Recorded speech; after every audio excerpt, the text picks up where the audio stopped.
Good morning, everybody. Thanks for joining me. We'll go ahead and get started here. If you got your questions, go ahead and post them. It's either going to be below the video if you are on a mobile device. If you are on a laptop, desktop computer, something like that, it'll be to the right of the video. So I would start with questions that were asked up to an hour before. So scrolling down here, looks like I'm going to be starting here with Timothy D. So the reason why I do that, just as a heads up, if you're new to office hours, is I always start with questions that were asked up to an hour before, because I want to answer questions for people who I think are actually here watching.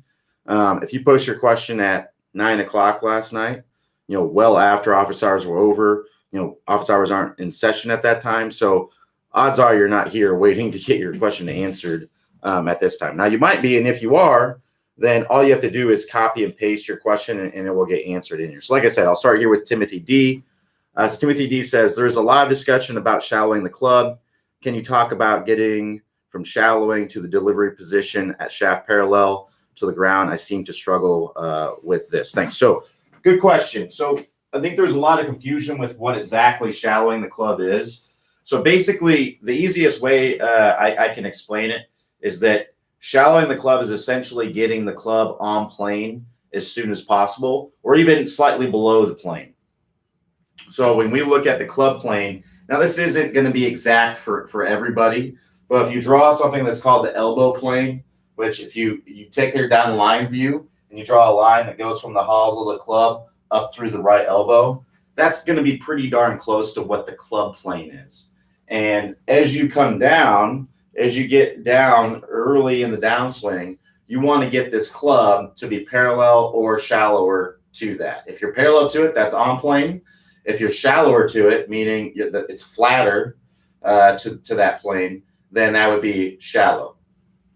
That's where you want to be, and that's where we see the best ball strikers get to. What I often see with amateur players is that they're in this kind of position. The shaft is steeper than that elbow plane. And when that happens, you basically have to make some sort of compensation later on in the swing to be able to get that club back on plane, or you're just going to swing over the top. So those are the options, basically, to continue to kind of swing down steep and over the top. That's going to be a lot of slicing and pulls, probably a lot of toe strikes, things like that. Or it's going to be what most people do, especially experienced players that are coming down steep, but are actually functional players, mid to lower, even lower handicappers. I see single-digit handicappers all the time that are coming down steep. What they do is they stand up. And when you stand up, that drops the club back on plane, but it happens late, right? And we're also standing up. So when you stand up, what do you have to do? You have to flip the club to get to the golf ball. So if you're someone who's always been coming down steep, you have these motor patterns that are built to be functional with that. The standing up and the flipping to square up the face and to get to the golf ball.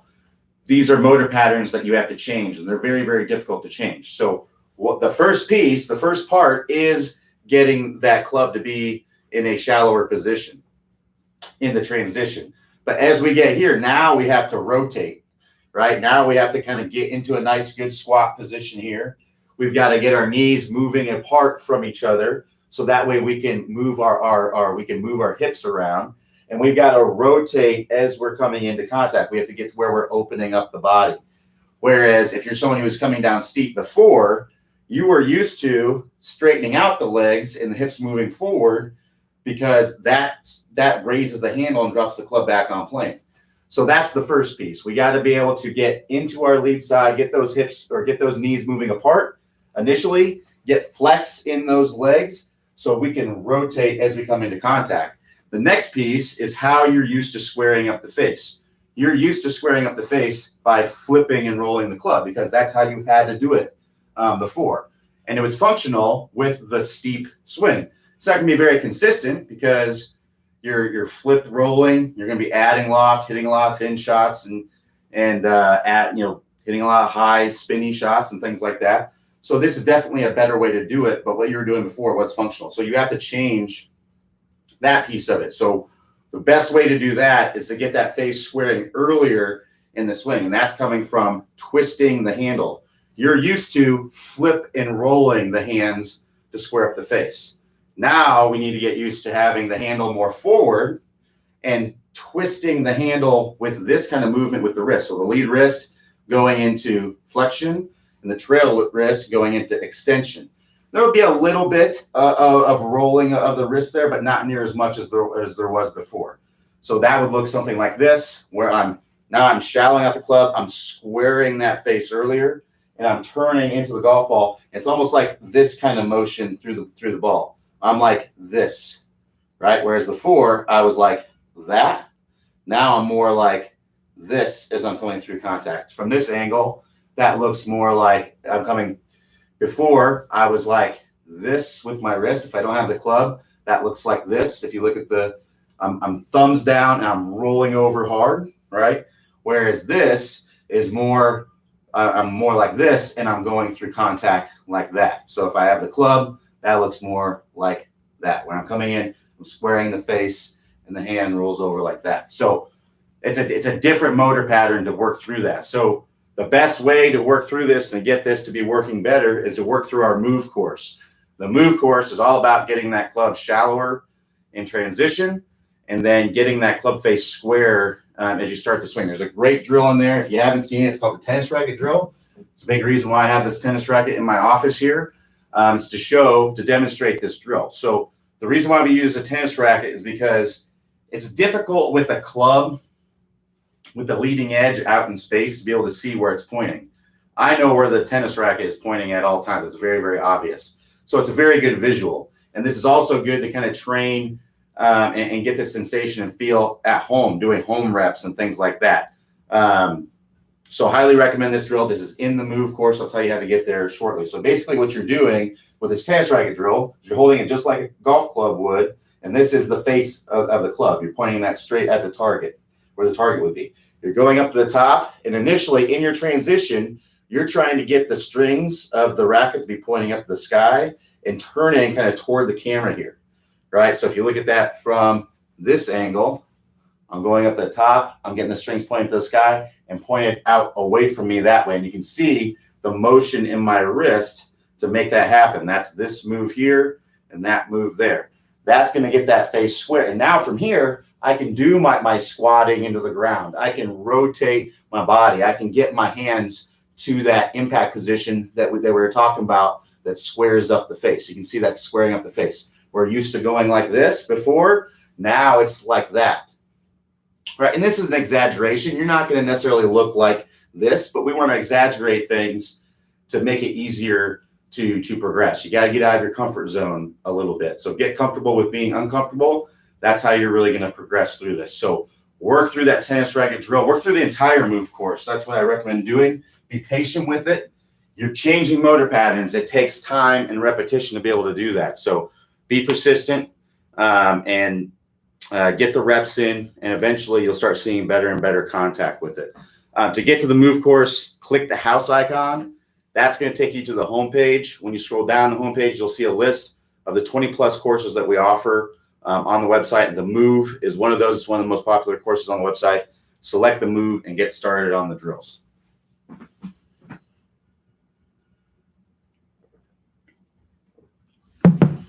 All right. So Stacey B says, I'm having issues hitting shoe off the toe with driver.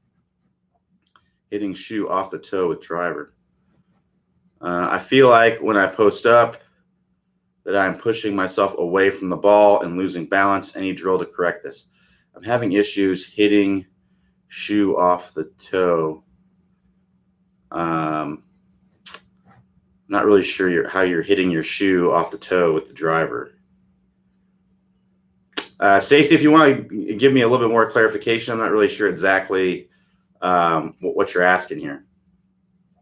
Try to give me a little bit more clarification. I'll be happy to help. So Drew D says, does the ball position change when you are trying to draw or fade the ball? When I line up close but leave the ball where it was, when I look at my original square stance, I get mishit. So yes, the ball position can change when you're trying to hit fades and draws. So typically, when you're hitting a fade, you want the ball to be a little bit more forward in the stance. Because if you imagine our club is working down in an arc, right? So it's working into out, into out, into out, into out. And then as my club kind of turns the corner here, so into out, into out, into out, it reaches, turns the corner, and now it's working out to in, out to in, out to in. So the more forward my ball position is, the more likely I'm going to be able to get that club working out to in a little bit when the club gets to the ball. It's going to be able to turn the corner, then get to the golf ball. So yes, typically a more forward ball position is going to help you to hit more fades. Vice versa, right? We have for a draw, we want that ball to be a little bit further back in the stance. That's going to help you promote a more into out kind of pass. So the club's going to be working more into out when it gets to the golf ball. To get the ball to fade, we want the face to be open to the path, right? So if our face is square and our path is to the left, our face will be open to the path and we'll hit a fade. If for a draw, we want our face to be closed to the path.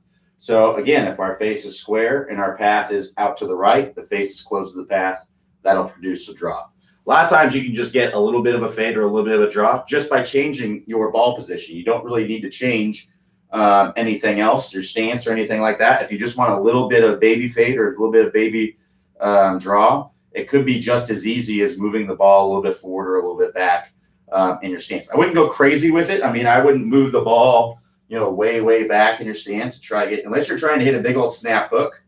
Like if I was trying to hit a big old snap hook, I'd probably place the ball about in that area. I'd really close my stance and close the face, and I would really try to wrap the head around the ball. If I was trying to hit a crazy slice, I'd play the ball pretty far forward in my stance. I would open my stance, and then I would cut across it with a really open face and let that ball slice like crazy. But if I'm just trying to hit just a little bit of a baby fade or a little bit of baby draw, if this is my normal ball position, which I have a wedge here. I typically wouldn't be trying to draw and fade wedges. Typically just try to hit those mostly straight. But let's say I had a 7-iron here.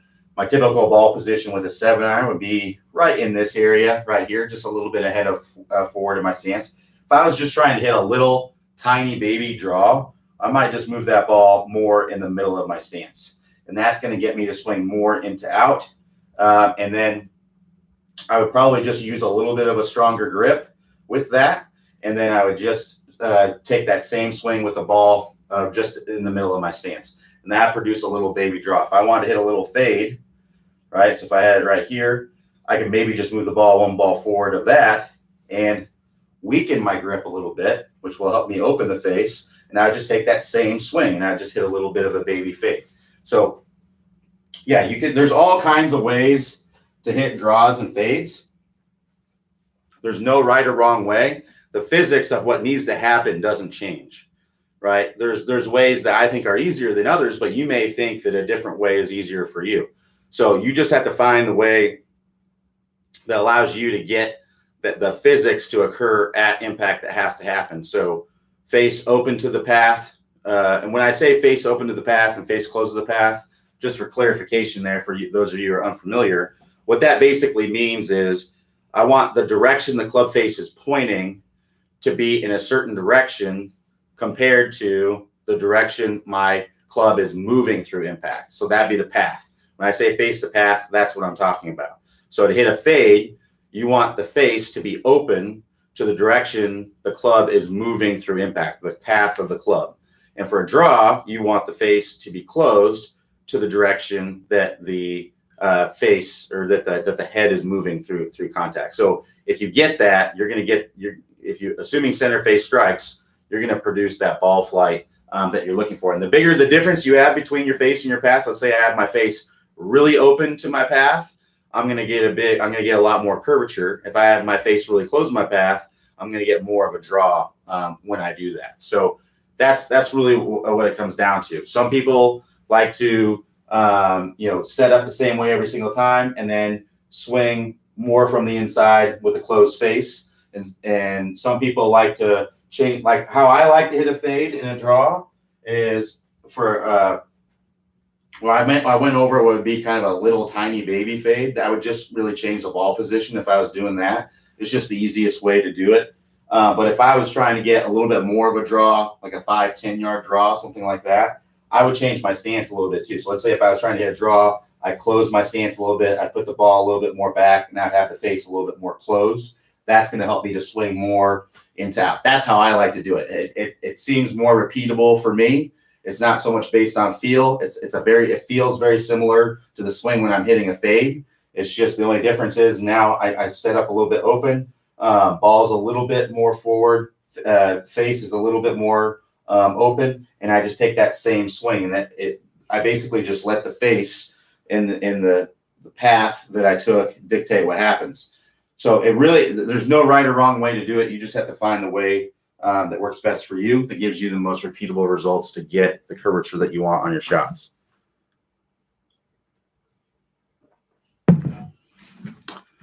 All right, so Jane L says, what kind of mishit causes the ball to pop up straight in the air?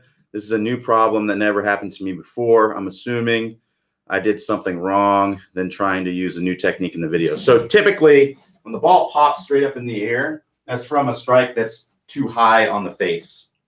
So usually, if it's popping straight up, that's usually from it being hit on the crown of the club or on this corner where the crown and the face kind of meet. That's typically where you're going to get those pop-ups from. Now, what's causing you to hit it high on the face, there's lots of reasons that could be going on there, but the main one that I see is ball position too far back in the stance, and or there's a sliding forward in the stance. So basically, the low point of your club is coming down and reaching its lowest point at the golf ball. And with a driver, we don't want that to happen. I assume this is happening with your driver. You didn't mention that, but that's typically where pop-ups occur. But yeah, that's typically what's going on. So our club comes down, right? Club's coming down. It reaches the lowest point, and then it works back up. Now we're able to tee up a driver, right? On the tee box, we can tee that up, and that's going to give us the best results for distance and things like that. So when we have it teed up, the ground isn't as much in the way. We can let this club bottom out and then work up into the golf ball. So in that sense, the driver can be a little bit easier to hit.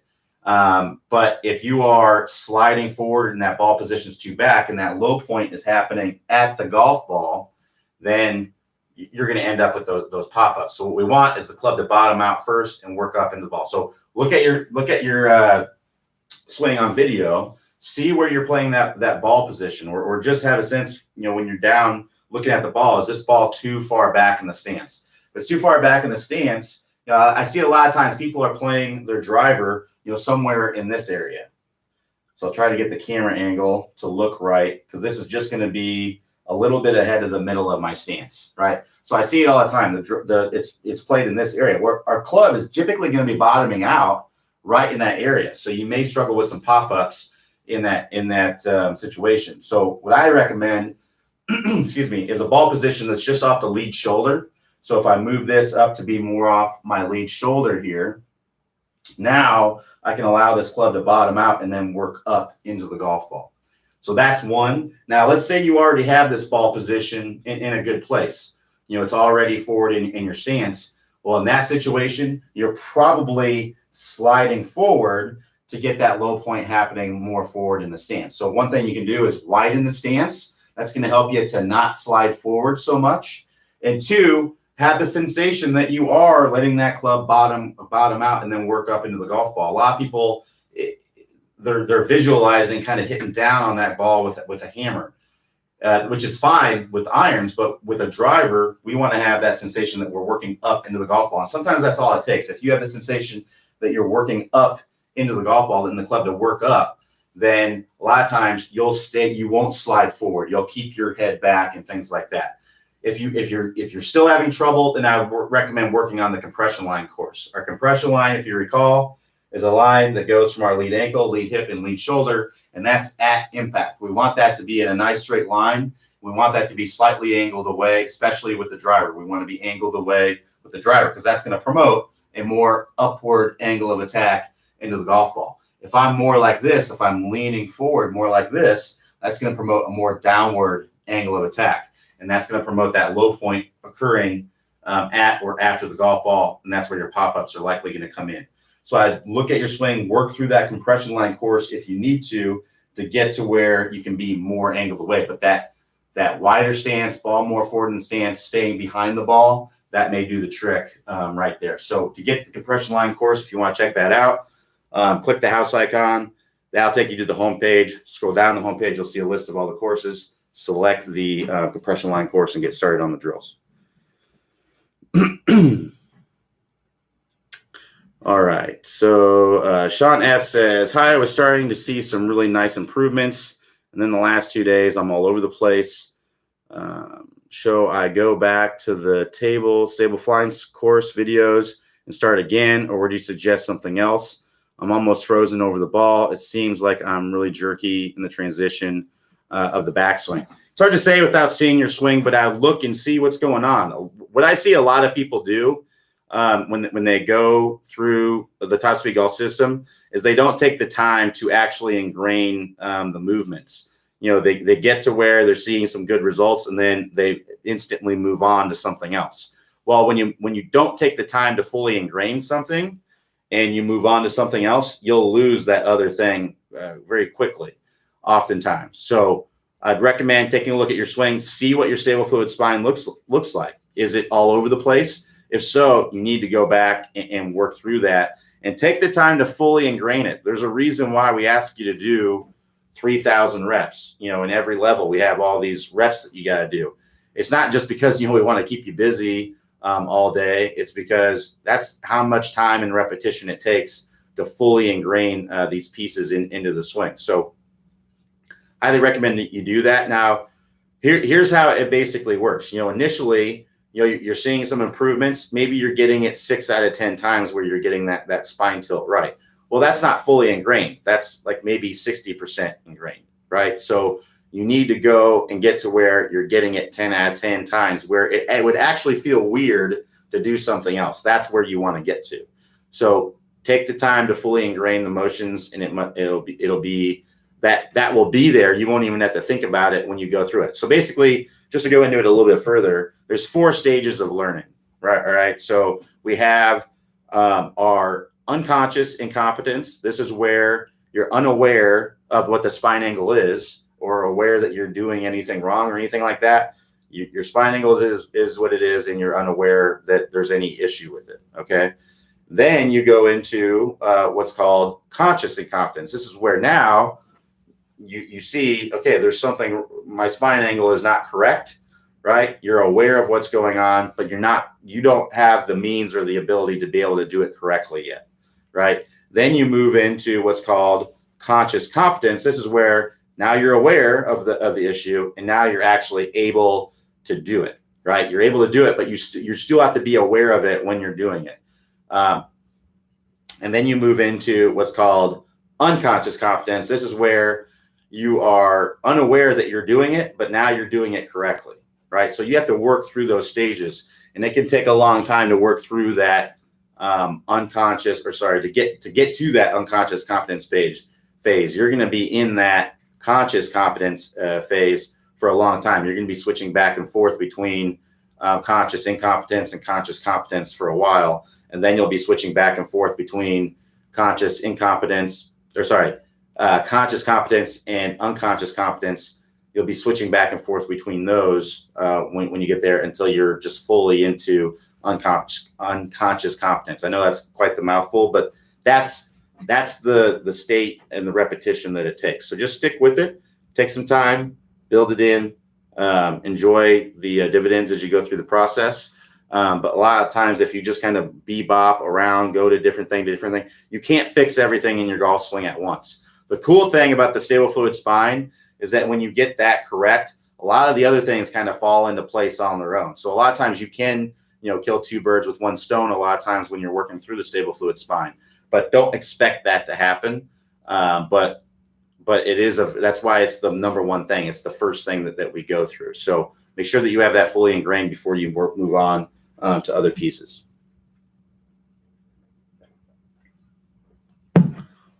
All right, so let's keep moving through here. So James C says, right hand grip pressure feels that if I have too much, my right takes over.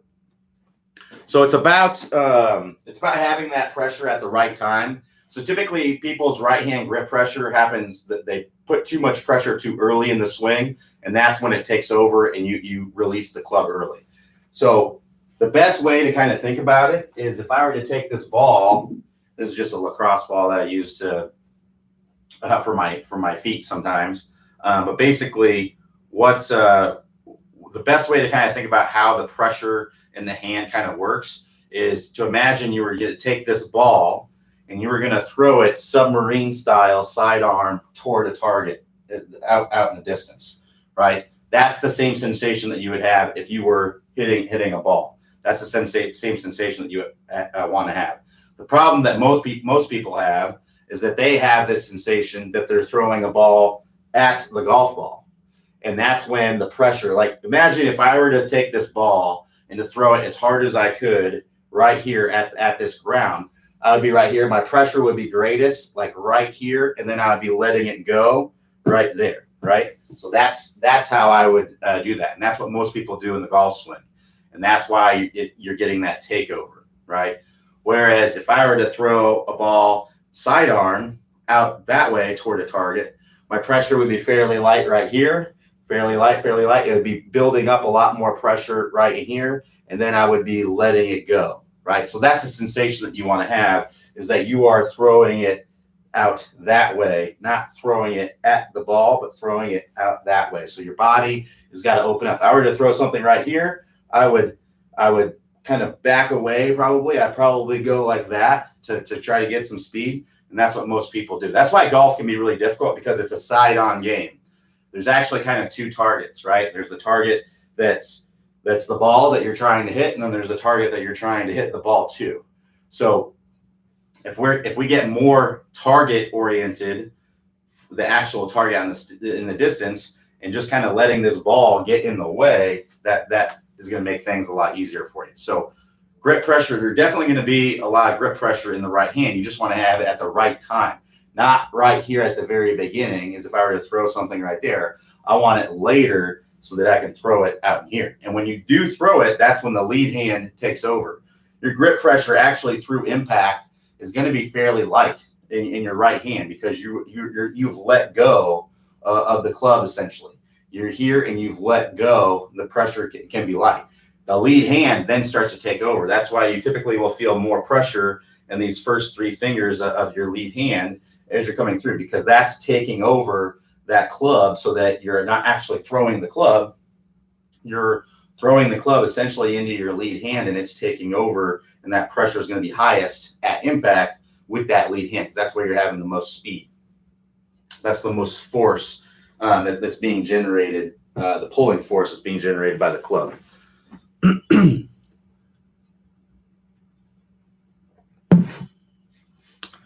All right. So Tony V says, when hitting the driver, Clay explains pulling up on the handle prior to impact. Can you demo? So yeah, so that's essentially what it's called is parametric acceleration. So if you imagine, if I take this club and I hold it in my fingertips right here, and I keep the pivot stationary, and I just let that club swing, right? There's a certain amount of speed that happens there. Now imagine I take this club and I hold it with my fingers, but as I let go and this club works down, I'm actually going to pull up as well. When I do that, that club speeds up, right? So that's what you want to have happen. That's parametric acceleration. So if you want to see the best example of this, look at Rory McIlroy's swing. What typically happens when we look at tour players, or we look at players that have a lot of speed, is they get down in this area. They get their hands really, really low up in this area. About when this club reaches parallel to the ground, that's when their hands are going to reach their lowest point. And then from there, that you're going to get that pulling up from there, because our lead arm is working in a circle, right, around our shoulder socket here. So it reaches that lowest point right in here. And then we're also, as our arm pulls up from working around, our shoulder is also going to be getting pushed up from my lead hip rotating up and back, and my shoulder rotating up and back. And then my arm working up in my shoulder is also going to add to that. So I get my hands really, really low. And then as I'm pushing into the ground to straighten out my leg, I'm also getting my hands to work up. So you can see here, my hands work up. So they work up, and that actually speeds up the club. That's that That's happening in the club. So that's parametric acceleration. And this is talked about in the compression line course. I believe it's level 3 in the compression line course. So if you're wanting to work on parametric acceleration, it's kind of an advanced thing. That's why it's in level 3. Make sure you have the other pieces, down first. But if you're looking, you kind of maybe hit a plateau with your speed, then that would be a good place to go. We also talk about it in the 20-minute distance fix. We have plenty of drills in there. The step drill is really good for this. The half backswing full fall through drill, kind of the hammer throw kind of drill. Those are all drills that are going to be really, really good to get this proper sensation. So compression line course and 20-minute distance fix course, go to the homepage by clicking the house icon at the top of the page. Scroll down, you'll see a list of all the courses there. Select the course that you want to work on and get started on the drills. Go do it. I find that a lot of people do a lot of mulling over. I do the same thing. When I decide I want to do something, I do a ton of research. I analyze everything. I want to make sure I have everything, all my ducks in a row. And then a while ago, I figured out that, I would kind of do all that. And then I would realize, man, this is going to be a lot. And I would kind of not end up doing it. The best advice I can give you is to just go out and start doing it. Just go out and start, get after it and go do it. Because if you go and you sit here and you try to mull it over and research and all these things, you're just going to get overwhelmed and there's just going to be too much. So go and do it, and you'll get much, much better results and faster results. And it'll also be more fun.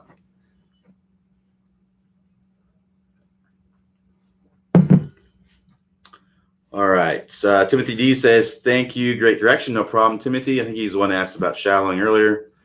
Savoy V says, excuse me. Having trouble to sync arms with shoulders on downswing, trying to hold hands back on the transition, but then get them forward at impact. Does the hips and shoulders stall to allow the arms and hands to catch up prior to impact? Well, I mean, you want to feel like the hips and the shoulders are bringing the arms into impact and not the opposite. Typically what I see happen with most players, and Floyd, it's hard for me to know exactly what's going on. There's a lot of reasons why you may not be in sync. And the main one that I see is just people that are coming down steep.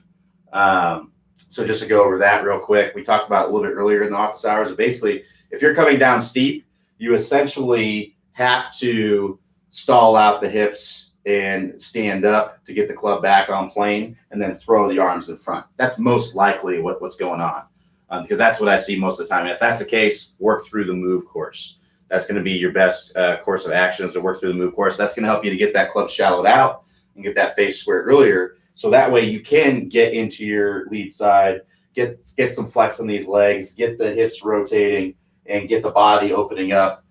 So that way everything can be in better sync. That's what I would recommend doing. Also, the straight line release course would be good for that. If you are someone who is coming down nice and shallow, but you still stand up and throw the club, release the club early, the straight line release course may be the best bet for you. So it's hard to say exactly without seeing your swing, what's going on and why the reason is. But I would be looking at those courses and working through those to get improvement in those areas. And to get to those courses, click the house icon, go to the homepage, and then you'll see the list of all the courses there. All right, so Ralph A says, clay.tps, not sure what that means, gives me more confidence in golf. Last 3 games shot 77, 82, 84. Awesome. Need more practice. My short game, I got the PRGR launch monitor. Hopefully it will help my distance. Yeah. Work through. If you want to work on some distance, that 20-minute distance fix is going to be your best bet. Now you got the PRGR. It's really, really helpful tool to go through the course. So thanks for sharing, Ralph. Best of luck. And if you have any questions, let me know. All right. So Kevin B, and keep the questions coming. We got about 25 minutes or so here. Looks like Kevin has the last question on here. I may go back and look at questions that are posted previously if we don't get any more. But if you got a question, go ahead and post it because we'll get her answered. So Kevin B says, I am left-handed and seem to pull everything right, just a few degrees off target. What is the best lesson to get that ironed out? So What we have to understand is the physics of what's going on. So a pull is caused by the club working too much out to in with a closed face, right? So the best way to fix anything is to exaggerate the opposite. So I would just be trying to block everything. So I'm not left-handed, so I'm not going to be able to demonstrate it that way. But basically what you're doing is the club's working over the top and the face is closed. What you need to do is you need to get this club working more from the inside with the face open. It's just a feeling that you're going to have, but I would feel like you're blocking everything out to the right. Now, some feelings that can help you do that with your body are having your spine angle more angled away. Typically, if I'm more vertical like this or even leaning toward the target, which I see all the time, I'm going to come over the top, and that's the issue that you're having. So that's usually caused by the spine angle. If I'm more angled away, my right shoulder, or trail shoulder, excuse me, is going to want to work more under, and that's going to allow me to swing more from the inside. So I would look at your spine angle, see what's going on there, but immediately I would just try to get your path to work more in to out. Now, a good tool that you can use, this is just a pool noodle, but what you can do is you can set this up to be the direction that you want to swing. And you can kind of set this next to the golf ball, and if you hit this, you'll know it'll give you instant feedback if you're swinging too much, over the top. This is going to force you to swing from the inside. Once you start getting some blocks, for you would be out to the left or some hooks, then what you can do is you can kind of adjust this to straighten it out a little bit. So that's how I'd recommend working through that. But I'd look at your spine angle for sure and see what's going on there. All right. So Jane L says pop-up explanation helpful. Had the same problem on a hill with short iron. Any thoughts? So yeah, if you're hitting into a hill, you may have just kind of chunked and got it high on the face and it popped up. Pretty similar situation. So when you're on a hill, you don't want to fight the hill. Don't hit into the hill. Adjust your shoulders to be with the hill, so that way you can kind of swing up the hill. Now understand that your ball is going to come out really high when you do that. So using less loft, using more club that has less loft can help that ball not to go sky high. So a lot of times, if you're like 100 yards out and you have a wedge and you're on a severe uphill, you probably don't want to hit a wedge because that ball is just going to go a mile up in the air. So I would use something lower lofted, maybe like an 8-iron or a 7-iron, and just take a shorter swing and let that ball come out on a normal trajectory. But don't fight the slope. Don't hit into the slope. Go with the slope and kind of swing up the slope, and you'll have much better luck with that. Just adjust your loft and understand. Same thing on a downhill lie. On a downhill lie, I don't want to be angled away like this because I'm going to hit the ground, because the ground's going to be a lot closer to me over there. I want to adjust and be more like this so I can swing down the slope. And when I do that, I need to understand that ball is going to come out lower. So sometimes using more loft can be helpful in those situations as well, because the ball is going to come out quite a bit lower. Or just plan on the ball coming out lower.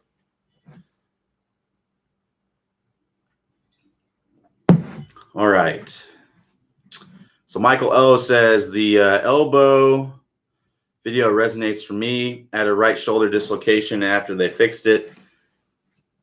They tightened my shoulder capsule. I no longer dislocate, but have only about 25 degrees external rotation. This loss really limits my ability to pull the elbow in. I've done baseball pitching, capsule exercises and all. I had hoped that Calvin Pete kind of way I could turn into something. Right, but you still need to be able to bring that elbow in. So Calvin Pete, had a very kind of across the line a little bit swing, but he has the ability to externally rotate his arm and his shoulder, which it sounds like you don't have. So you may want to adopt a little bit shorter of a swing, so that way you can basically already have that shoulder in a good position, so you don't have to externally rotate it when you're coming in. So I just try to keep that right arm straighter and swing with a little bit shorter swing. You may lose a little bit of speed, but you're probably going to be able to hit the golf ball a lot better. You'll gain ball speed, essentially. You'll lose maybe a couple miles per hour club head speed, but you'll gain some ball speed. That's what I'd recommend doing. It's hard to say without seeing your swing, but yeah, if it's going to be difficult, if you don't have the mobility and the flexibility for your shoulder then I probably recommend trying to shorten up just a little bit to make it easier for you. So John A says, are the head cover drill and the noodle drill promoting the same path, or is it the putter cover drill more exaggerated? It's the same. It's just a different way to accomplish the same thing. So what he's asking is, I have, if I put this pool noodle down, and what's cool about the pool noodles, usually some of them will have like a curve to them. Like this one has a curve to them. Not all of them will, but this one kind of has a little bit of a curve to it. If I set that there and I have my ball, right here, that's going to promote a more in to out kind of path. Now, the only thing I don't like about this is a lot of times you can kind of hit it in your backswing. So that's the only thing that it can get away. It can get in your way in the backswing, but it can help you to improve that, and it's not going to hurt your club. It's the same thing as putting two. It doesn't have to be a putter cover. It can be anything that's not going to damage your club. I've used sleeves of golf balls. With the golf balls taken out, just the little boxes. Those aren't going to hurt your clubs. So this is essentially the same thing. Is putting something right there and something right there to promote a more into out kind of swing. I have to swing into out. If I swing over the top, I'm going to hit that thing, right? So that's all it is just putting some constraints there to make you self-organize and to help you visualize what you need to do. The reason why I like the noodle there is because it's like the path of the club. It can kind of give you the sensation, okay, I need my club to be work. It's easier to visualize what you're trying to do. The only thing I don't like about it is it can get in your way in the takeaway, right? Whereas this, again, you just have to use your imagination a little bit more to visualize the path that your club needs to work through, but it's very effective because it doesn't get in the way of the club. And it's just a way that I use all the time for students. I'd rather see a student, I earlier, I talked to that person about the spine angles and things like that. If someone is struggling with their club path, I'd much rather give them a task like this. So if someone's struggling with their club path, they're swinging over the top, right? I'd much rather give them a task that is something like this, because it directly relates to the issue. This is directly fixing the issue. So what this is, like I said, is it's forcing me to swing into out, right? If I don't, I'm going to hit these things. So if I give you the task, okay, you have to hit this ball without hitting these, automatically people are going to kind of turn their body, probably get more angled away, get their hands deeper, and get this club working more from the inside to make that happen. But if I just tell you, okay, I want you to take a swing now, but I want your spine angle to be like this. A lot of times people will do their spine angle, but then they'll still swing over the top with what they're comfortable with. Perform the task, and if you're not able to perform, try to perform the task. And if you're not able to perform the task, then at that point I might say, okay, you're trying to perform this task, but your spine angle is very vertical and it's making it really difficult for you. So I want you to try getting more angled away, and let's see if that makes it easier for you to perform the task. And then we'll try it there. We're just trying to find different feelings that will help you to get that, to be able to perform that task. So it's much easier. It's much better to do it this way, because a lot of times you'll self-organize. You'll automatically get into the positions that you want to be in to be able to do it without even thinking about it, just because you're trying to perform the task. You're focused on the task at hand there. All right. So Sicey says, why not do the move prior to starting the backswing? Good question. So I think you mean prior to starting the downswing, because you can't really do the move at setup. So, but anyway, the reason why you don't want to shallow the club in the backswing is because it typically promotes a steep downswing. So if I bring this club back and I bring it back really, really shallow, right, I'm typically going to come down steep in the downswing, which is where I want the club. I need the club to be shallow in the downswing. So now there are some players that do bring the club back shallow, like a Daniel Berger. I'd say a John Rahm, probably a little bit. But these players, they also shallow it out in the transition. So sure, you can shallow the club in the backswing, but you also have to. The most important thing is for it to be happening early in the downswing. It has to be happening early in the downswing too, because if it's not, then you're going to make compensations later in the swing to be able to make that happen. So if I bring the club back shallow, shallow, shallow, I have to do the same thing in the downswing. But what I see most people do is they bring this club back, they try to do the move in the backswing, and then in the downswing, the club gets steep and the face is open. Now, the shallowing part, that's the one we have to, well, basically the shallowing and the squaring part both have to be happening in the early transition, the early downswing. But typically you can get away more with the squaring of the face actually in the backswing. As long as you're keeping it in the start of the downswing as well and into impact, you're going to be good to go. So what I mean by that is Dustin Johnson being a good example, right? When we look at Dustin Johnson, he's like this, right, at the top of the swing.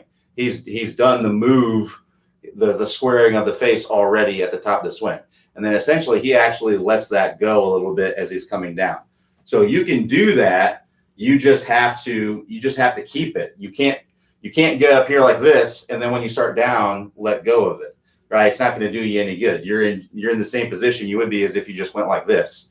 So you can do the move in the backswing, that's fine, but you also, the most important place to be doing it is in the start of the downswing. You have to keep it in the downswing. And I don't really recommend it. I recommend more of a steep backswing and then a shallow downswing because it's typically the most you're going to get more speed from that. If I really shallow out the club in the backswing, that club's not really going anywhere. I don't have as much space and time to accelerate it, so I'm going to lose some speed. Whereas if I get this club working up steep in the backswing and then shallow it in the downswing, look how much further I had to, it doesn't seem like a lot, but that can be a huge bump up in your club head speed if you have that little bit more space and time to accelerate the club. So that's what I recommend doing.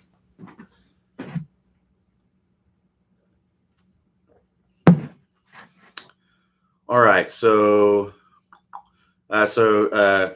Gerard T says, "Hi Q, what is the absolute best way to check your grip size? I've heard many options. None are very effective." It's really just personal preference. If you go get fitted for clubs, I would just, try a bunch of different grip sizes and see what you're most comfortable with.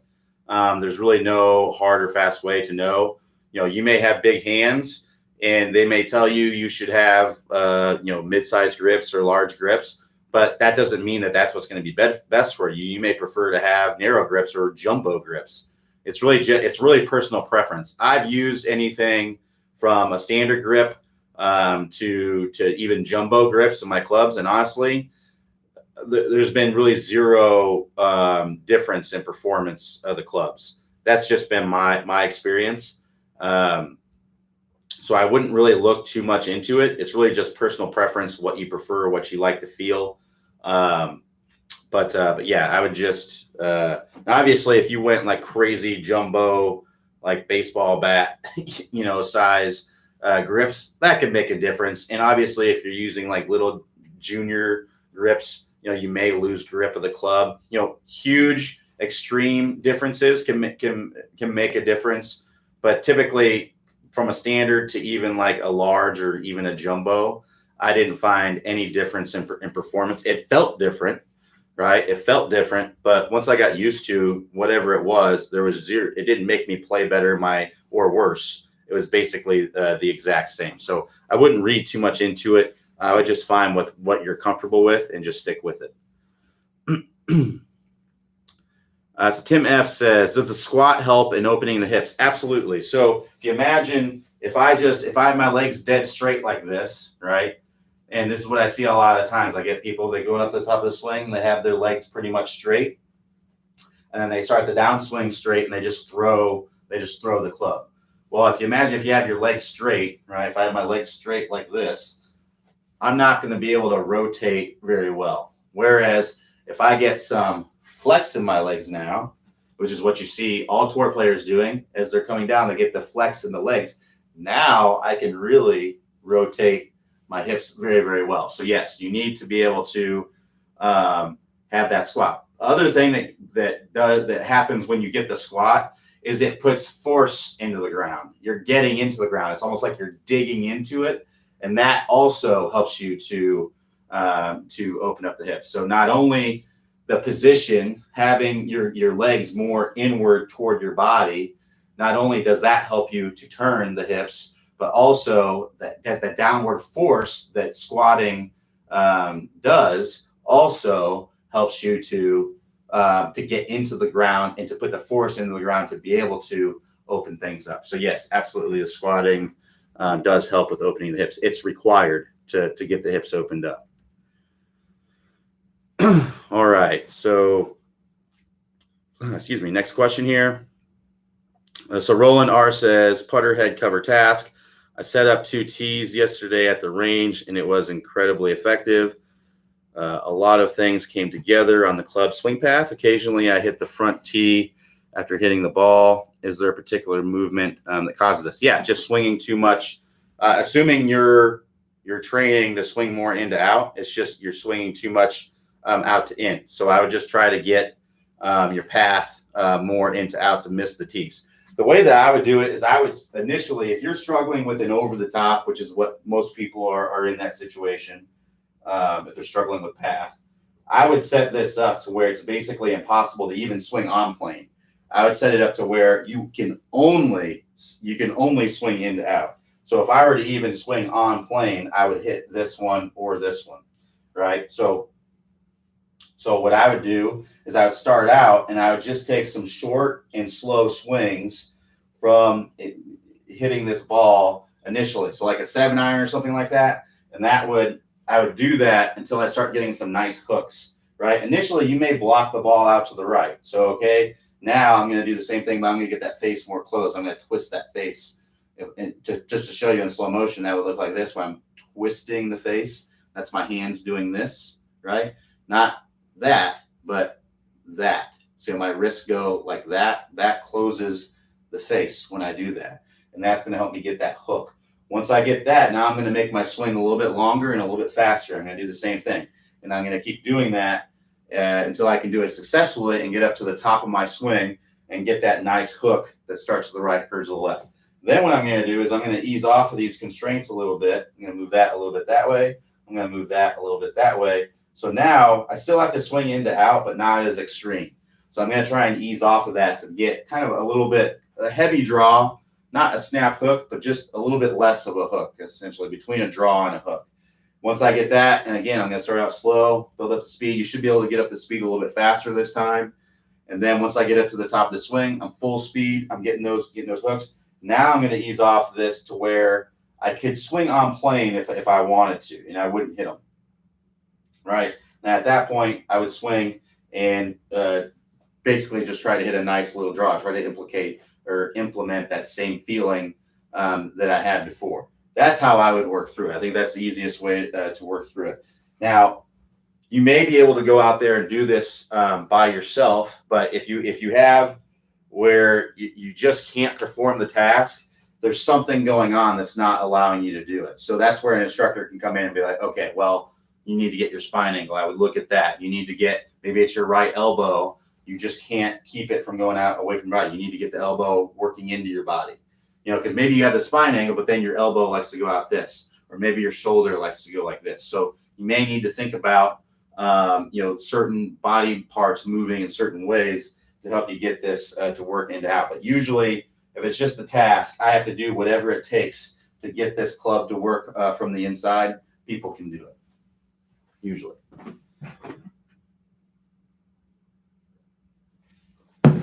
All right, so let's keep moving through here. So Kevin B says, does the hip turn first in the downswing? Usually you're going to have some hip movement first. Usually it's more simultaneous. It really just depends on your flexibility. So if you look at like a Cameron Champ, crazy athlete, incredibly flexible, as he goes up to the top, his hips are moving before the club starts going down or before his shoulders start moving. But most players are they're going to get up to the top here. there's going to be a little bit of a lateral movement as the hips and the shoulders start to open. And then as our shoulders are starting to open up, we're actually getting what's called right side bend. So our hips are opening up and our shoulders are opening up at the same time, but we're getting that right side bend, which gets the hips more out in front, right? So that right side bend is where my hips are level here. And I'm getting my shoulder closer to my hips. That's right side bend for a right-handed golfer. So as I'm coming down, my hips are opening, but they're getting out in front because I'm getting right side bend as I'm coming in. So now you can see my shoulders are getting square here, but my hips are opening up. That's typically what's happening in your conventional swing. But sometimes you will see some players get the separation there, but you want the hips to be leading the way. It's fractionally with most people, because most people don't have the ability to really separate like that. Even most tour players don't have the ability to do that. You want the hips to be leading the way. So the hips start moving, your middle and the shoulders start moving along with it. So it's leading the way. It's fractionally ahead, but yeah, you want the hips to be moving first. But it's not going to be. Typically, you're not going to be able to see a clear separation there unless you're just really flexible. All right. So Drew says, "Hi again. Is there a reason in your system of instruction that you couldn't pause at the top to help coordinate everything?" No reason to necessarily. I feel like typically it's better to have some fluidity in the swing, but obviously you can play great golf with a pause in your swing. I mean, look at Hideki Matsuyama. He's one of the best players in the world, right? And has a pause in his swing. A lot of the Japanese players have pauses in their swing. It must be just something that they teach over there. So yes, you can absolutely play great golf with a pause in the swing. But I like to see a little bit more fluidity, and it also helps you to get more speed. So if you imagine, if someone was going up for a rebound, right, in basketball, they wouldn't get down like this and then wait for the ball and then jump up, right? Because when you do that, it's almost like a rubber band. You're losing that elasticity to kind of snap back. Your muscles are stretching out and they want to snap back. So that's what we get in the golf swing. We want to get our muscles kind of stretching out, so that way we can get it to snap. If we go up to the top, we're not going to get, and we try to pause, that elasticity is going away and you're going to lose a little bit of speed from doing that. So that's why I like to see a little bit of fluidity. But hey, you have to find where the trade-off is, right? So if you hit the ball a lot better having a pause at the top of the swing, then you may hit it further than if you have fluidity and you don't hit the golf ball well, but maybe you have a little bit more club head speed, but you don't hit the golf ball well, right? So you have to find what works best for you, but there's no reason why you can't. It's just something I prefer if I'm looking at a golf swing, and that's why you see most tour players don't have a pause in their swing, because having some fluidity and flow is typically a little bit easier and better to be in sync. But hey, if it works for you to do that, just like it works for Hideki, then I have no issue with it. So Phil W says, is there some place in the bag where dispersion is more important than distance? Yeah, I mean, I would say, wedges are more about precision, right? We want to be, you're not trying to hit your wedges as far as you can. You're trying to hit your wedges, your scoring clubs, so what we call them. We're trying to hit those a set distance and direction. So your dispersion needs to be very, very tight there. I would say the driver is the main club where distance is the most important. You have to find where that trade-off is, between, if you're going to hit the ball 20 yards further and it means that you miss 3 more fairways in a round, then I would say that that's probably worth it, right? Because even those fairways that you miss, you're going to be in so much better shape on all the other holes that you're going to be able to make up for it. And eventually you'll get better at that distance, at hitting it that distance, and that will, you'll get those fairways back. So that's what I would say. Your scoring clubs, as you go down through or in the bag, lower in the bag where you're trying to hit at the hole, dispersion is way more important than distance. And as you get to where you're just trying to hit the ball as far as you can, which is typically where you're going to be with your driver, your 3-wood, and those kinds of clubs, the distance is more important than dispersion. All right, so a couple more here, and then we'll wrap it up. So Bobby says, any word when the PRGR Black will be available again? Sorry, I'm not sure when it is. I've heard of people getting them, so maybe not sure if you joined the waiting list or not. I'm not up on what's going on there, so I do apologize. But yeah, I'm not sure. I would think that they would have them all. We were told in May they were going to have them at the end of May, and it's August, so I haven't heard anything about it since then. So sorry about that. I think you can get them in other places online though. If maybe we're not able to get them, I'm not sure what's going on. We don't actually sell them, but the company that sells them that we link you to, I'm not sure if they've got them back or not, but they may be available in other places online. So Keith S says, please show again how you would close the face at the bottom. You went quickly and couldn't catch it. So yeah, that's, sorry, I tried to go really slow there. So that's basically, you want to close the face by twisting this way. So that's my lead wrist going into flexion, my trail wrist going into extension. If I do that, right, if I have the face like this, I have the leading edge matched up with the back of my lead hand. If I do that, you can see that closes the face. And if I do that with my trail hand, you can see that closes the face. If I put them together, that closes the face. So that's what I'm trying to do. If I'm coming in, I'm swinging in to out, and I'm leaving the face open, I want to have that twisting of the face to close it as I'm coming in. The move is where one place where we talk about that. 1.2 from the move. If you want a great drill to help you get that club face more closed at contact, that 1.2 from the move is a really good one. All right. Thanks, everybody, for joining me today. I'll be back here tomorrow. Tomorrow's Thursday, so 3 p.m. Eastern time. Everybody have a good rest of your day, and I will talk to you next time.